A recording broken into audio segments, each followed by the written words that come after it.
and welcome to London Fashion Film Festival, FFChat. My name is Bailey and I'm here today with director Anna Ling and producer Eloise, who are the creative team behind the film Sickly Sweet Suburbia, which won the award for Best Student Fashion Film and was also nominated for Best Cinematography at the London Fashion Film Festival of 2016. So guys, tell me a little bit about yourself. How did you get into filmmaking?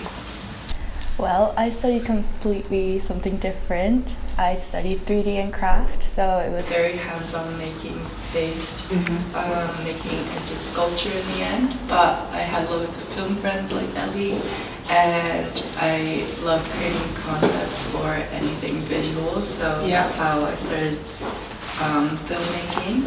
And actually, when I was younger though, I used to watch music videos and behind-the-scenes music videos all the time on YouTube. And so now that I think about it, I think I always had an interest in just short films in general. So I suppose it's all the things that you were interested in. It seems like it was a specific style which kind of leads you quite nicely into fashion film. It came all along together in the end. I like more concept-based things and visually striking images. So I think that's why fashion film is so, you can be quite free with it, and you can get quite conceptual with it too. So that's why I like it. Yeah. Nice. So tell us a little bit about the film specifically. So Sickly Sweet Suburbia was inspired purely from the fashion pieces that Sally Payne designed, which is our friend. And Ellie wanted to make a film with it, and she asked me if I wanted to come up with a concept, so I said yes, without even knowing that I was going to be the director of this film. When we first started the project, Anna had never made a film before, but we met at uni because our art school sort of had different disciplines there. And it was coming to the end, and I was like, I really just want to make something and sort of feel a bit inspired to leave everyone at uni that we knew. And so Anna, I'd seen her work before, and I liked her style, even though it wasn't necessarily film, which is how Anna ended up directing it, which is a bit of a jump, but it worked out great. It was almost like, because I didn't have that much pressure, it went so smoothly, didn't it? Everyone came together because everyone was fresh out of uni, I was still in uni, and everyone just had that drive to do something.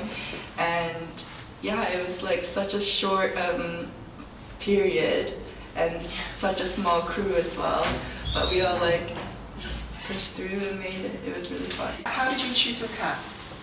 We had a rough idea of what kind of looks we were going for from the concept and the story, but Ellie kind of took care of like emailing all the agencies, and we've asked for new faces. Because we were still like pretty new ourselves, we didn't have a big portfolio to sort of put out there, so we just emailed different agencies asking if they had sort of any new faces that would be interested in sort of doing a fashion film, because it's a bit different to the stills that people would usually have in their books.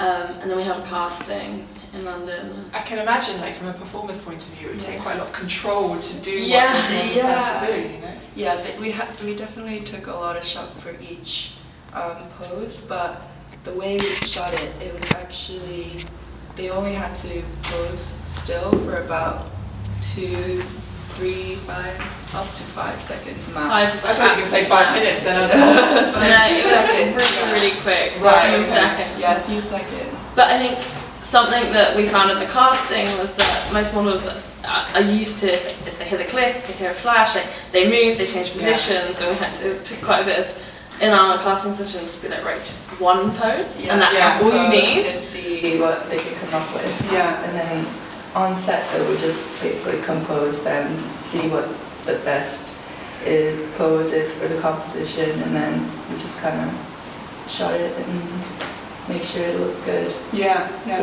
And tell me a bit about the cinematography side, because obviously you got nominated for Best Cinematography as well. So, you know, what equipment did you use, and how many cameras did you have? So we used a high-speed camera with the Movi, which is like a steady. But smaller. and it was quite. The technique we used was basically the DP went around the subject with like running, like 3 seconds worth, and then we played it over about 10 seconds in post, so it looks like the models are very still and like a mannequin, but all the other elements that are in the film are actually quite fast moving, so it still looks like it's real time. So that was kind of like the trickery we created with that technique. That's really interesting, because when you're watching it, you just imagine everyone having to stand really. That's good. Cool. Yeah. What do you think are the kind of key elements for making an effective feature film? I think it depends on what the main objective is. So if, for example, this one, we first started from the clothes, and then we built the concept around it, and like the casting and the mood of it all, and that's how it started. So depending on what you want to promote, or if you want to show off lighting, if you want to show off the model, it really depends. But I think for something short as like 1 minute, it's important to kind of keep the momentum in terms of everyone as well, the team, because if it kind of drags out, that excitement kind of slowly dies off. So it kind of needs to be like, we prepare it, we shoot it, and then we wrap it up quickly, and everyone still kind of has that fresh idea in their heads. Yeah, absolutely. Yeah. So, being students, what was the biggest challenge? Biggest challenge? I would definitely say budget. Yeah, budget. Because I think the thing with fashion film is that they have to have a strong concept, but they also have to look glossy. They have to look finished. That's why we use models, and that's why we have clothes and stylists. And the thing is about being a student is we self-funded Sickly Sweet ourselves. It was just a little fun thing that we wanted to make, and so to compete against the big fashion films that are being made with all the big brands, it's really hard without any money behind you. Yeah, I can imagine. Yeah, definitely. But that's why it was so fun, because we were all still so like passionate, fresh out of uni, and if we didn't have everyone's time, then it wouldn't have happened. So everyone had to be really behind the project and give 100%. Yeah. So what's next for you guys? Well, I would love to continue making these short films. That would be amazing. We need to work more together and keep doing that.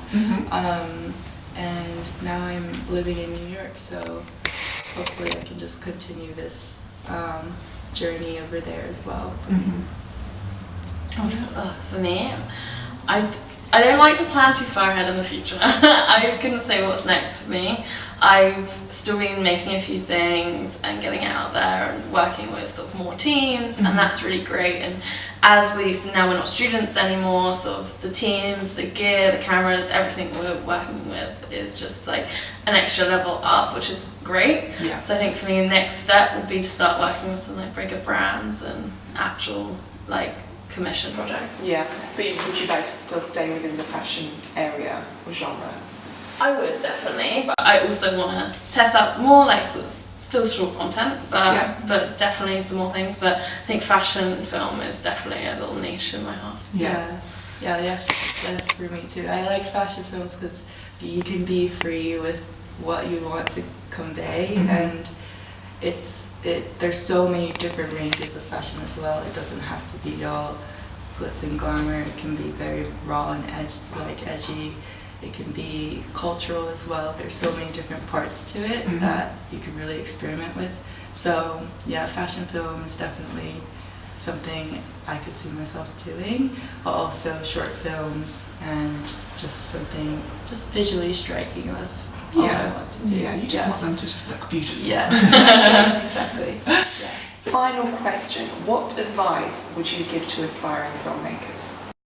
So, learning from this whole experience, I think as much as we spent so much time and effort and energy in all of this. Some shots just didn't work, and we ended up cutting one big scene that we really wanted to add in, but we're like, we don't want to bring the rest of it down by just adding something, because we spent time on it and we were attached to it. it. We were attached to it. So my advice, if you really want to make the film stand out, it's almost like you can't be too precious about the work that you put in, because in the end you want it to look good. So yeah, that was definitely like a bittersweet moment, but I think it worked out well. Like we had enough to make it. So so you kind of have to know what to let go of. Yeah, exactly. I think for me, the advice I'd give was to just don't shoot just anything, but if you have a project you want to make, try and find a way to make it. I mean, we couldn't have done Sickly Sweet if we hadn't have had like our crew behind us and friends that wanted to help us out, but I mean, we never would have dreamed that we'd be nominated for Best Cinematography, because we were up against really big brands at the festival. I mean, it was absolutely amazing to win the student film award, but to get nominated for something that was against people who weren't students was really, really crazy. So I think just shoot things, and if you have an idea, just find a way to make it and just keep doing that, because you never know what the final outcome's going to be eventually. Well, thank you very much for spending some time talking to me. It's been really interesting. Thank you. Thanks for having us. Yeah.